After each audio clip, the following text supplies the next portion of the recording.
प्रभु यीशु मसीह का धन्यवाद हो इस सुंदर समय के लिए। और एक बार फिर से मैं परमेश्वर का धन्यवाद करता हूं कि उसने ऑनलाइन आप सबसे एक बार फिर से जुड़ने का अवसर दिया, और ये अवसर दिया कि हम ऑनलाइन के द्वारा परमेश्वर के वचन को सुन सकते हैं, एक दूसरे के साथ शेयर कर सकते हैं। ये परमेश्वर का एक बहुत बड़ा उपाय है। हम इस उपाय के लिए परमेश्वर का धन्यवाद करते हैं। आइए हम सब प्रार्थना करें।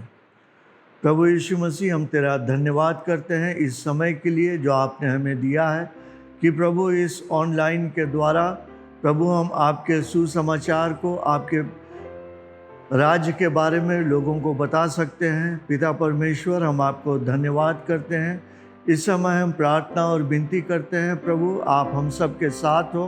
प्रभु वचन देने में आप सहायता मदद कीजिए, और जो भाई बहन आपके वचन को सुन रहे हैं उनको प्रभु वचन को समझने के लिए पवित्र आत्मा आप बुद्धि और समझ दीजिए परमेश्वर, कि हम आपकी आत्मा के द्वारा आपके वचन को समझने पाएँ और आपका वचन हम सब के जीवन में कार्य करने पाए। और इस समय में जब हम पिता अंधकार के समय से गुजर रहे हैं, और इस समय में प्रभु हम तेरी इच्छा को समझने पाएँ अपने जीवन में। धन्यवाद प्रभु यीशु मसीह, प्रार्थना विनती सुनने के लिए यीशु मसीह के नाम से मांगते हैं, आमीन। प्रभु यीशु मसीह के परमेश्वर के वचन की ओर जब हम मनन करते हैं, ध्यान करते हैं, तो जब हम यशाया नबी की पुस्तक और उसके 45 अध्याय के दूसरे और तीसरे पद में जब हम आते हैं, तो वहाँ पर परमेश्वर का वचन कहता है, मैं तेरे आगे आगे चलूँगा और ऊंची ऊंची भूमि को चौरस करूँगा। मैं पीतल के किवाड़ों को तोड़ डालूँगा और लोहे के बेड़ों को टुकड़े टुकड़े कर दूँगा। मैं तुझको अंधकार में छिपा हुआ और गुप्त स्थानों में गड़ा हुआ धन दूँगा, जिससे तू जाने कि मैं इज़राइल का परमेश्वर यहोवा हूँ, जो तुझे नाम लेकर बुलाता है। परमेश्वर का वचन यहाँ पर कहता है कि ये वचन उस समय के लिए लिखा गया जब परमेश्वर ने शय्यार से ये प्रतिज्ञा की कि तब उस समय परमेश्वर ने उन अंधियारे देशों के भौतिक धन की बात कर रहे थे जिस पर राजा शय्यार को विजय मिलने वाली थी। परंतु इस पद को आत्मिक अर्थ में लागू करना भी कोई गलत नहीं होगा। जीवन की अंधेरी रातों में ऐसे धन पाए जाते हैं जो कड़ी धूप वाले दिन में कभी नहीं मिल सकते।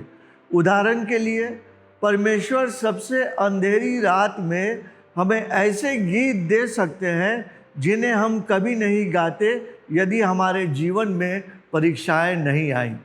यानी कहने का मतलब कि जब हमारे जीवन में अंधियारे दिन आते हैं, समस्याएं आती हैं, परेशानियां आती हैं, उस समय हम परमेश्वर की और भी गूढ़ बातों को समझने पाते हैं। परमेश्वर हमें और भी जीवन की सच्चाइयों को उस समय में समझाना चाहता है, और हम उन बातों को अपनी समस्याओं के उस अंधकार में रहते हुए हम उनको अच्छी तरह समझ पाते हैं।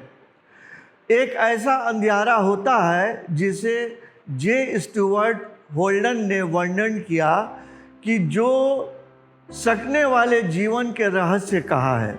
आपदाएं, विध्वंस, अचानक और अनापेक्षित रूप से होने वाले अनुभव, जिनका निवारण करने के लिए हमारे द्वारा पहले से बनाई गई योजनाएं वो पर्याप्त नहीं होती। हम बहुत सारी योजनाओं को बनाते हैं और कार्यों को करते हैं कि हम इस समस्या से कैसे अलग रहें, इस समस्या का सामना कैसे करें, लेकिन वो हमारी योजनाएं उन बातों से अलग होने में पर्याप्त नहीं होती।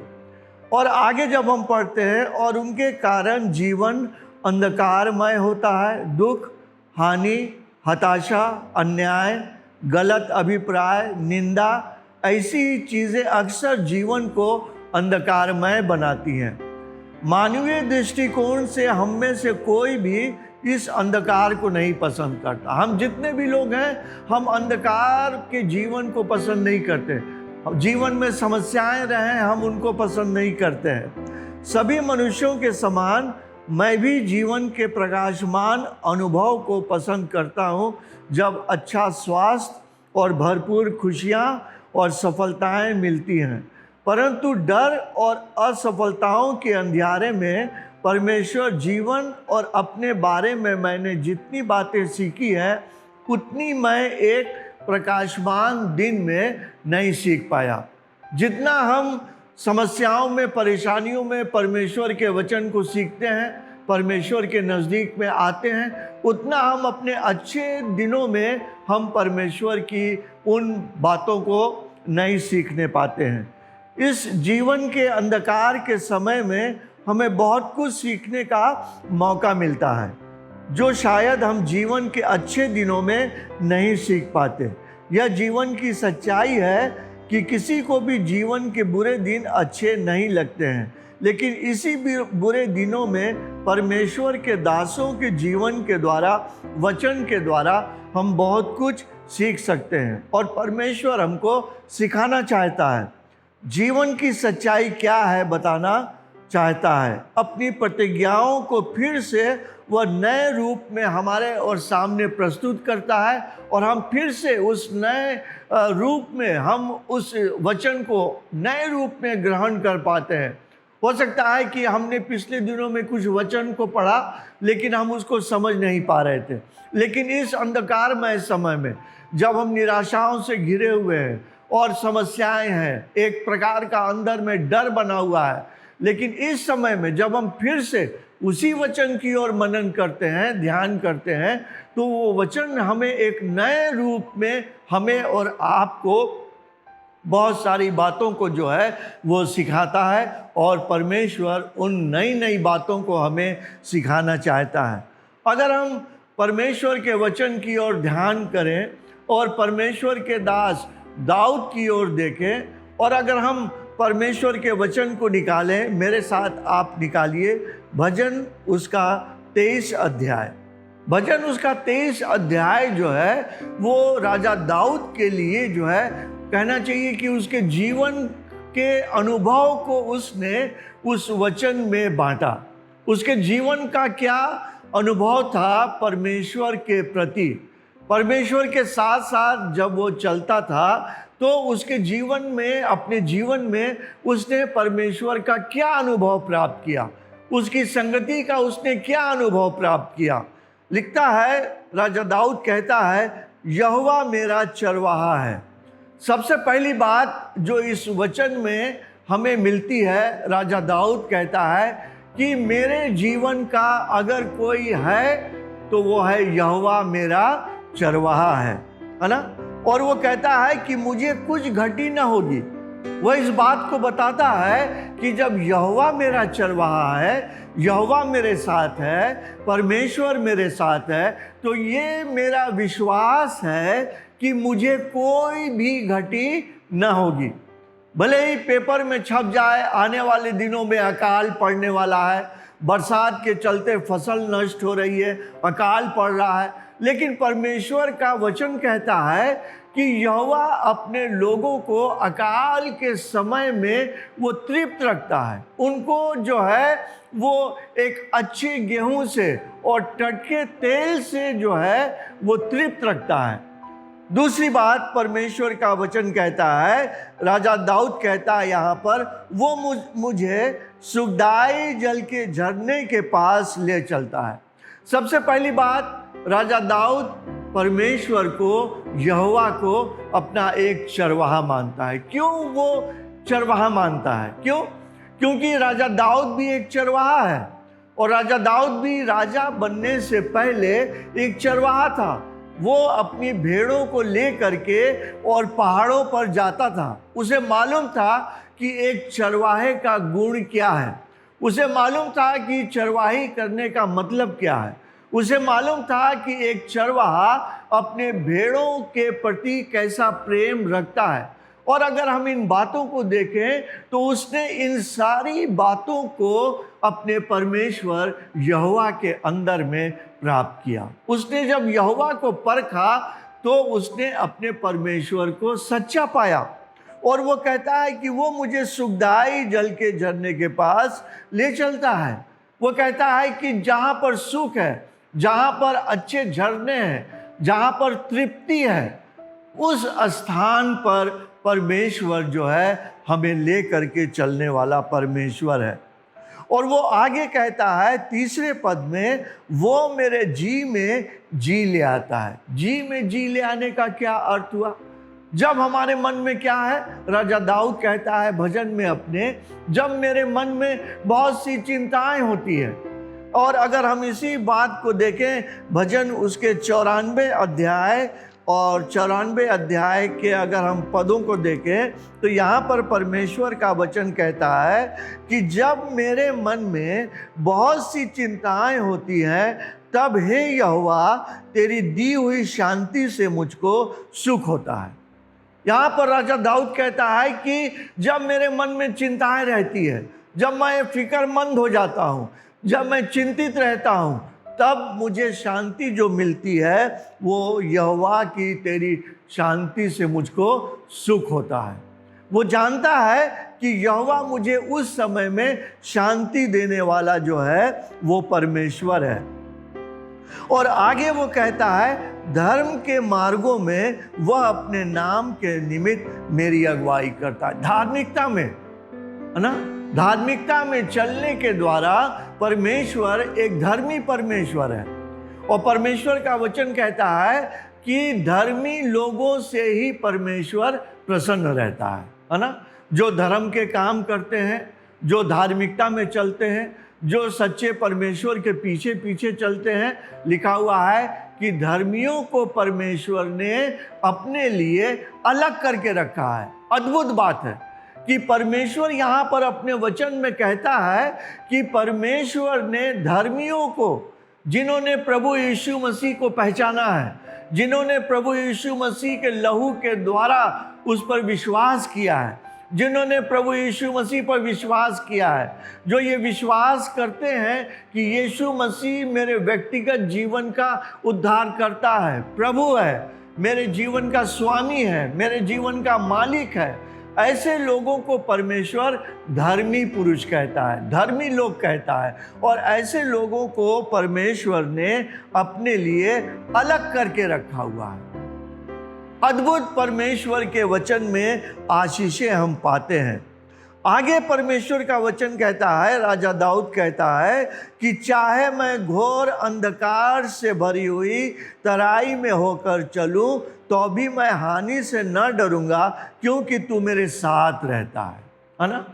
यहाँ पर एक और वायदे को, परमेश्वर के एक वायदे को वो स्मरण करता है। वो स्मरण करता है कि जब वो भेड़ों को चराता था, है ना, जब वो सिंह और दूसरे भालू और जानवर उसकी भेड़ों पर अटैक करते थे, उस समय में राजा दाऊद जो है वो परमेश्वर की सामर्थ्य के द्वारा अपनी भेड़ों को जो है वो बचाता था। और सिर्फ उस समय नहीं, लेकिन जब राजा दाऊद जो है वो लड़ाई के समय में भी, कितनी बार लिखा हुआ है कि दुश्मनों की तलवार से यहोवा ने मुझको बचाया, और यहोवा जो है मुझको बचाता है। अगर हम भजन 46 उसके 1 और 2 पद को देखें तो परमेश्वर का वचन कहता है, परमेश्वर हमारा शरण स्थान और बल है। यहाँ पर भजनकार कहता है कि परमेश्वर हमारा शरण स्थान और बल है, और संकट में अति सहज से मिलने वाला सहायक। संकट में भले आपको लोग छोड़ दे, संकट में भले आपको लोग अलग कर दे, किसी और से आपको सहायता न मिले, लेकिन इस संकट की घड़ी में जब आप परमेश्वर को पुकारिएगा तो परमेश्वर का वचन कहता है कि वो अति सहज से मिलने वाला, यानी बिना परिश्रम, अति सहज से। लिखा हुआ है, परमेश्वर कहता है जब तुम मुझको पुकारोगे मैं तुम्हारी सुनूंगा। और वो कहता है इस कारण हमको कोई भय नहीं। इस कारण भजनकार कहता है हमको कोई भय नहीं, चाहे पृथ्वी उलट जाए, चाहे पहाड़ समुद्र के बीच में डाल दिया जाए, चाहे समुद्र गरजे और फेन उठाए और पहाड़ उसकी बाढ़ से कांप उठे, यानी कुछ भी हो जाए पृथ्वी पर, भयंकर बाढ़ आ जाए, पृथ्वी ऊपर से नीचे हो जाए, कुछ भी हो जाए, लेकिन राजा दाऊद यहाँ पर कहता है कि मुझे किसी भी चीज का भय नहीं। क्यों? क्योंकि लिखा हुआ है, क्योंकि तू मेरे साथ रहता है। ये हमारा और आपका भी विश्वास होना चाहिए कि जब हम परमेश्वर पर विश्वास करते हैं, यीशु मसीह ने कहा कि जब तुम परमेश्वर पर विश्वास करते हो, मुझ पर भी विश्वास रखो। मुझ पर भी कहने का मतलब कि सिर्फ परमेश्वर पर नहीं, लेकिन उसके पुत्र प्रभु यीशु मसीह पर भी विश्वास रखना है। और इसीलिए वो कहता है कि मुझ पर विश्वास रखो। मेरे घर में बहुत से रहने के स्थान हैं। भले हमारे इस संसार में हमारे पास अपना घर ना हो, लेकिन परमेश्वर का वचन कहता है कि परमेश्वर हमें और आपको ठिकाना देने वाला और हमारे लिए घर बनाने वाला परमेश्वर है। और वो कहता है कि तो भी मैं हानि से न डरूंगा, क्योंकि तू मेरे साथ है, तेरे सोटे और तेरी लाठी से मुझे शांति मिलती है। आपको इस जीवन में अगर शांति चाहिए, सच्ची शांति जो परमेश्वर देता है, संसार के लोग नहीं, संसार की वस्तुएं नहीं हमें सच्ची शांति दे सकती, लेकिन अगर सच्ची शांति कोई दे सकता है तो वो है परमेश्वर, प्रभु यीशु मसीह। क्यों? क्योंकि लिखा हुआ है यीशु मसीह के लिए कि वो शांति का राजकुमार है ना। जब प्रभु यीशु मसीह संसार से चला गया तो उसके चेले यहूदियों और रोमियों के डर के मारे, सैनिकों के डर के मारे एक घर में छिपे हुए थे। और वहां पर हम देखते हैं कि उस समय में प्रभु यीशु मसीह उनके बीच में उपस्थित हुआ और सबसे पहली बात जो उसने कही, उसने कहा तुम्हें शांति मिले। जैसे ही उसने कहा कि तुम्हें शांति मिले, वो चेले इस बात को सुनकर और प्रभु को देखकर बहुत ही आनंदित हो गए। प्यारे भाई और बहन, जब हम प्रभु यीशु मसीह पर विश्वास करते हैं, प्रभु यीशु मसीह हमें कहता है मैं तुम्हें अपनी शांति दिए जाता हूं। जैसे संसार देता है वैसी नहीं, लेकिन मैं अपनी शांति तुमको देता हूं। कौन सी शांति? जब वो क्रूस पर टंगा हुआ था वो शांत था, एक मेमने के समान। जैसे वो बध होने के समय में एक मेमना शांत रहता है, एक ऊन कतरने वाली भेड़ उस समय शांत रहती है, उस समय वो एकदम शांत था। जब लोग उसको सता रहे थे, जब लोग उसको मार रहे थे, जब लोग उसके मुंह पर थूक रहे थे, जब लोग उसको कोड़े मार रहे थे, उस समय भी उसने अपने मुंह को नहीं खोला। वो शांति, वो परमेश्वर की शांति, चाहे कितनी भी दुख आ जाए, तकलीफ आ जाए, अगर परमेश्वर की शांति हमारे अंदर है तो हम जो है उस शांति के आनंद को महसूस करने पाएंगे। आगे परमेश्वर का वचन कहता है तू मेरे सताने वालों के सामने मेरे लिए मेज बिछाता है। वो आपके जो बैरी हैं, आपके जो दुश्मन हैं, उनके सामने आपको वो इस लायक बनाएगा कि आपके दुश्मन आश्चर्यचकित हो जाएंगे। वो उनके सामने आपके लिए मेज बिछाएगा। मेज बिछाने का कहने का मतलब कि वो आपके लिए अच्छी अच्छी वस्तुओं का प्रबंध करेगा, जिसको हो सकता है आपने कभी उस बात को पाया ना हो, लेकिन उस समय में दुश्मनों के सामने, बैरियों के सामने आपके लिए वो अच्छी वस्तुओं का प्रबंध करेगा, आपकी जरूरतों को पूरा करेगा, आपको बहुतायत से देगा। और क्यों? क्योंकि परमेश्वर का वचन और उसके 92 अध्याय और उसके 10 पद में परमेश्वर का वचन यहाँ पर इस प्रकार से कहता है, परंतु मेरा सिंह तूने जंगली सांड का सा ऊंचा किया है। नहीं, आपके सिंह को वो जंगली सांड के समान ऊंचा करेगा। और लिखा हुआ है मैं टटके तेल से चुपड़ा गया हूँ। आगे परमेश्वर का वचन कहता है कि तूने मेरे सिर पर तेल मला है, वो अभिषेक का तेल। वो परमेश्वर आपको अपनी आत्मा के द्वारा जो है वो अभिषेक करेगा। तूने मेरे सिर पर तेल मला है, मेरा कटोरा उमड़ रहा है। आपका कटोरा, आपका स्टोर, जहां पर आपकी कोई कमी घटी नहीं रहेगी, क्योंकि आपको परमेश्वर भरपूरी से दुश्मनों के सामने देगा, भरपूरी से आपकी ज़रूरतों को जो है वो पूरा करेगा। और आगे परमेश्वर का वचन कहता है, निश्चय भलाई और करुणा जीवन भर मेरे साथ साथ बनी रहेगी। ये निश्चय है, ये निश्चित है।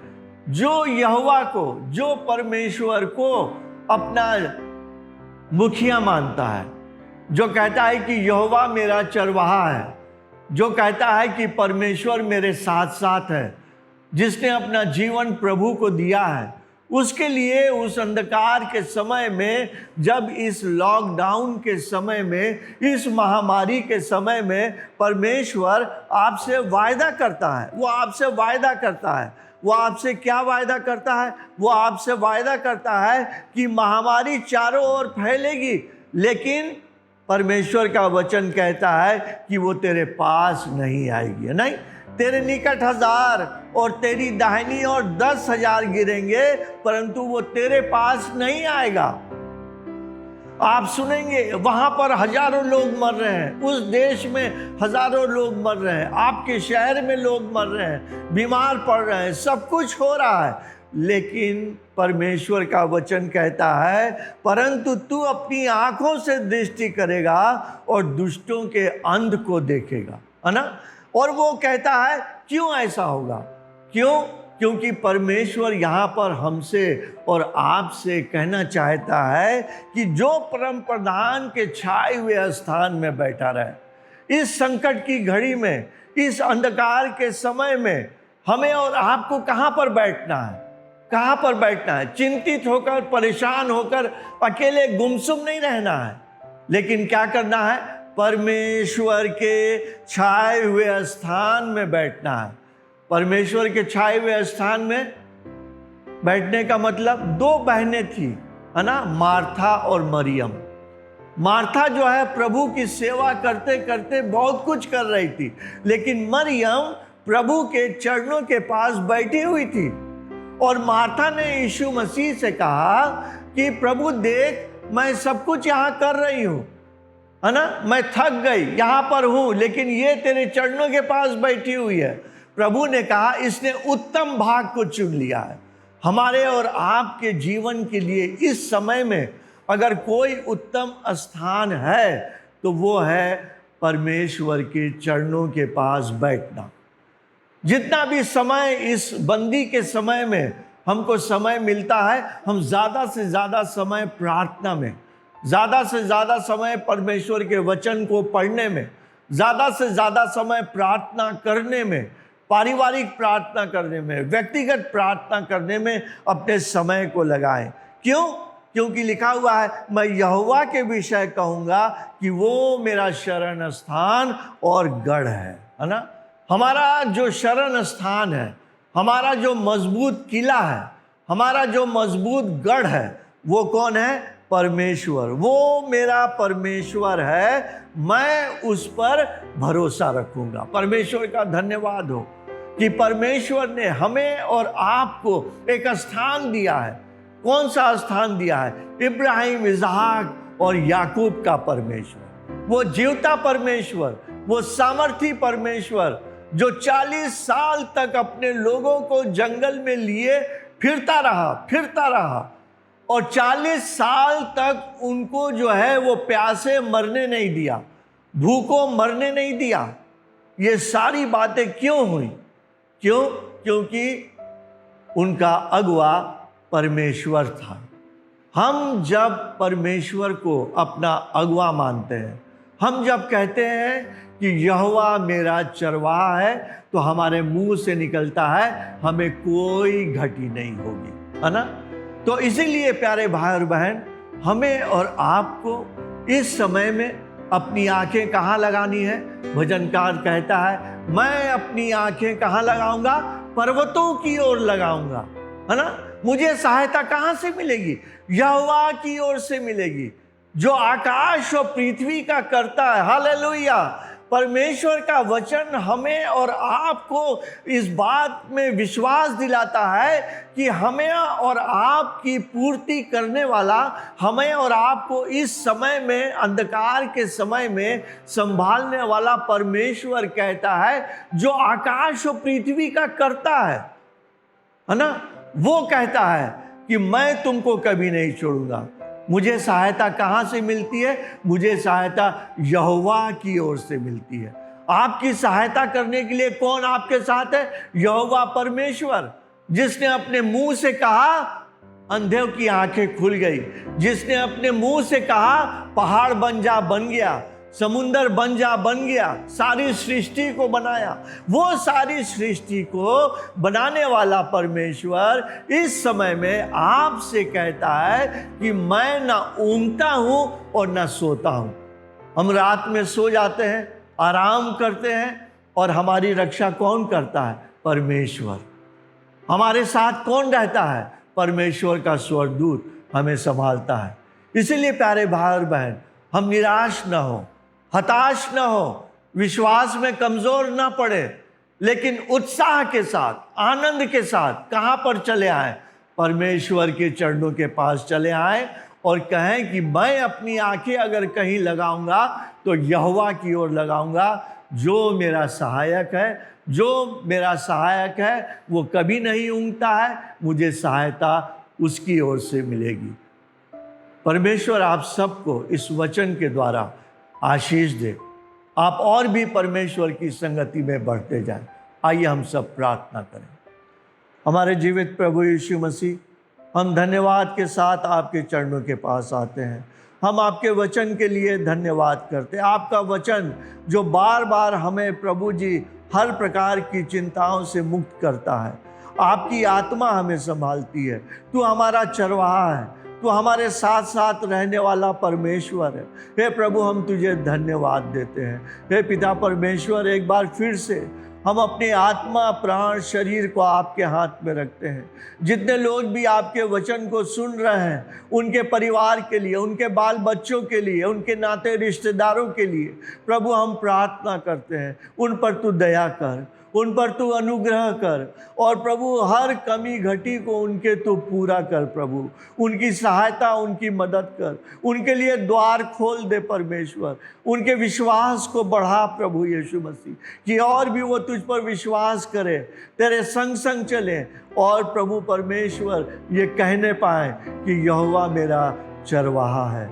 प्रभु हम तुझे धन्यवाद देते हैं, प्रार्थना विनती सुनने के लिए, अपने वायदे को पूरा करने के लिए धन्यवाद देते हैं। सारी महिमा, सारा आदर और सारा गौरव प्रभु यीशु मसीह हम आपको देते हुए इस विनती को अपने जीवित उद्धारकर्ता प्रभु यीशु मसीह के नाम से मांगते हैं। आमीन, आमीन। आप सबको एक बार फिर से जय मसीह की।